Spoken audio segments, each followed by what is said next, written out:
Oromiyaa malee Itoophiyaan jeeni lachuun hin jaa Oromiyaas nan jaa Itoophiyaas nan jaa lamaanuu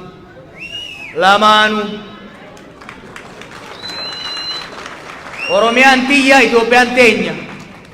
Oromiyaan tiyya Itoophiyaan teenya Rero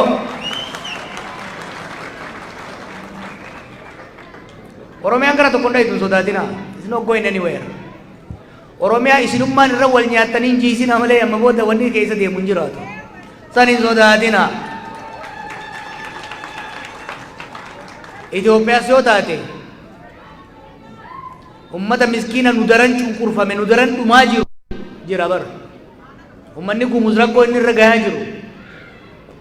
Ummata nu wajjin cunqurfamaa ture fajjaa akka ta'u. Itoophiyaa waggaa jennu kaaba qofa laalina. Ummatan wajjin ukkaanfame ummatan wajjin saamame ummatan wajjin dhiitame jira gaafa nu dabarte ni dabartiif gaafa nutti hammaate daran itti hammaatti duris ummata nu caalaa cunqurfamee jira bara akka garbaatti gabra jamee gurguramaa ture jira bara arras Itoophiyaa keessa bara ummata kalarri isaa qofa laalamee ajjeefamu lafarraa dhabamsiifamu jira bara Oromoon jenosaayid jettan isin hedduu hin dhumtan osoo isin fitanii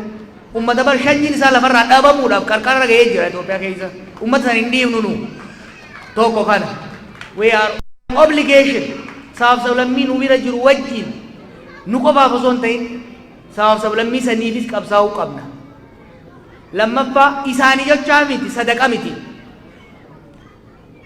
ollaan keenya nagaa argachuu baannaan nuti nagaa hin arganne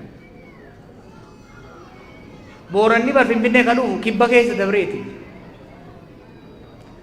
nuti bar kana gadannu alatti Somaalee keessa dabarreeti akkasii moo akkasii miti dhagaye waliin kijibnu amma booda Oromiyaas Itoophiyaas hin dhiifnu lamaanuu hin dhiifnu lamaanuu qabannee deemna lamaanuu dantaan saba keenya dhugaan saba keenya haayixii saba keenya bilisummaan saba keenya nageenyi saba keenya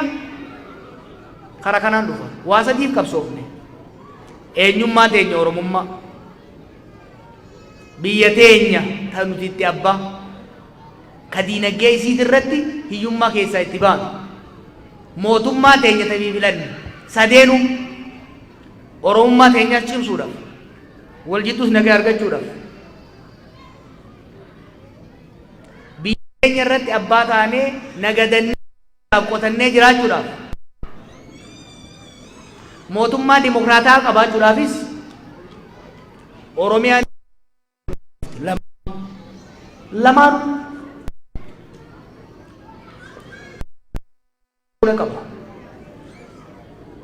saddoo maasaadha doonni jedhamu hin jiru amma booda hindimu lamaan ani isin hin kijibu ani isin hin kijibu Oromoodhaaf wanni gaarii Oromiyaas Itoophiyaas jabeeffachuudha yookaani sirraa fuudhanii ittumaan si cabsan kana booda taphni akkasiin jiraatu Oromiyaas nuuf Itoophiyaas nu hundaaf Oromiyaa keessatti haqa Oromoota hundaa Itoophiyaa keessatti haqa sabaaf sablammoota hundaa eennet dantaa teenyaas ta'ollaa keenyaatis eeysifnee itti deemna kanaaf wanni ati jettuus naa galti waan tokko sodaatin mataa dhaloota kana keessaa hin Oromiyaa dhiqaan saamunaa osoo makiinaan itti naqxee isin dhiqamu sun hin sodaatina. I'm very confident generation uumame irratti I'm very confident. Sadarkaa Oromoo fi Oromiyaan irra geesse xiqqoo kana shakkisiisu keessoo teenya malee ta'u ormaan shakkisiiftoon. I'm very confident. Waggaa 50 keessatti waan solid ta'e ijaarree jirra. Amma booda if dandeenye abbaa fedhe wajjin karaa hundaanuu negoshee goonee dhugaa saba keenyaa eegsisuu ni dandeenya.